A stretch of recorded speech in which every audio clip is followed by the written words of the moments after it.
What's up everyone, my name is Cracka Lack. Welcome back to Cracka Lack TV. In today's video, we're going to be talking about how to make more relatable music. You want to make your music work for you, right? I learned a long time ago that we're always going to work hard, so the key is to work smart. Now when you put out music, there's a big investment. You're spending your time and energy and money on a beat, recording, mixing, and mastering, whether you pay a videographer to shoot a music video. And then when it comes to marketing, this is the key here. With marketing, you always want to trigger an emotion in your audience, right? And your customer. You always want to bring up a pain point in marketing when you're trying to sell something. So when it comes to music artists, what you're trying to push and sell is your song, that's your item that's for sale. So the best way to connect with people, listeners, viewers, potential fans, is to trigger a certain emotion. So I have a clip that I'm going to play from a few months back where we were driving to Pittsburgh and I had a friend of mine who's a music artist and he had just put out a song that was called Goodbye. Well, the great ones always have to die. It's so hard saying goodbye. Now the song Goodbye was a sad song. It was about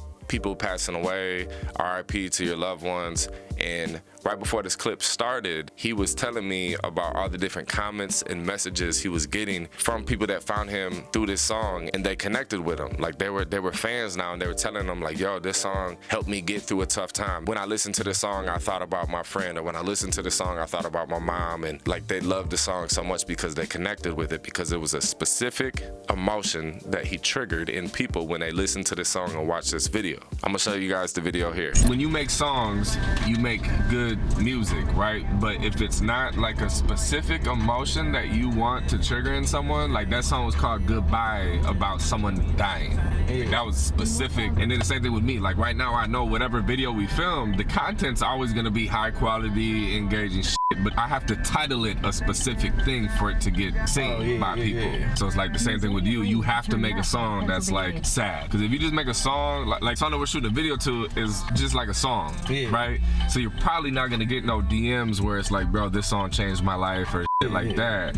So that's where it's like, we're in the same boat. Basically, if I was you and I'm making music, I wanna have like those home run songs where, let me make a song that's about like heartbreak. And that's all I'm going for with this song. Then let me make this song where all it's about is death or feeling alone or anxiety or depression or... No, and what you saying that yesterday, I was trying to come up with, like, it's going to happen, because I'm even going to name my CD that Heart Vacant. Like I said, I'm happy as so I don't know if I'm gonna do no heartbreak song. No.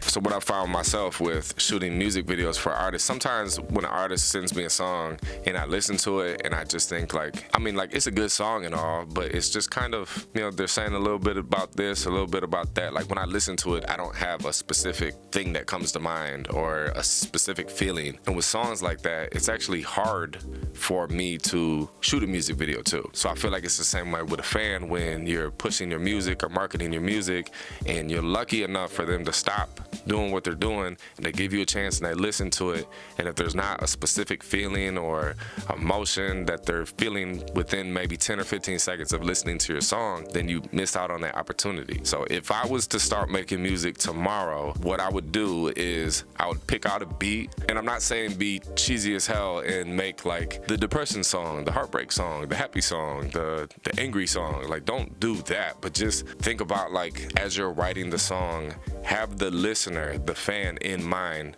So it's like you're writing their song. If I made a song and all I was talking about was Cracka Lack does this, Cracka Lack does that, Cracka Lack this, Cracka Lack that, who's gonna ride around and bump that song and feel that in their heart? Like Cracka Lack, that's it. If I made a song that was about I just got paid, man, it feels great, and the beat gives you a good, cool vibe, anyone out there that listens to that type of music, when that song comes on and they get their paycheck, they're gonna turn up that song that I made right there. This is the feel-good song, the I just got paid song. You want people to say like, this is my shit, I can relate to this, like I love that song. Think about it like when you go to church and you're like, man, I feel like the pastor, he was like speaking to me. When people put on your music, it's like you're telling your story, but you want to be relatable to people. As I was saying in the clip, myself with YouTube videos, I know that I'm gonna go all out and do my best to provide good quality content every single time I make a video, but people will only find it if I use specific words or if I'm talking about a specific thing or problem that people need help with. I'm making this video with you in mind. You're probably a music artist and you want your fans to connect with you more. You want to have more fans. You want your music to get heard by more people. And the easiest, best way to do that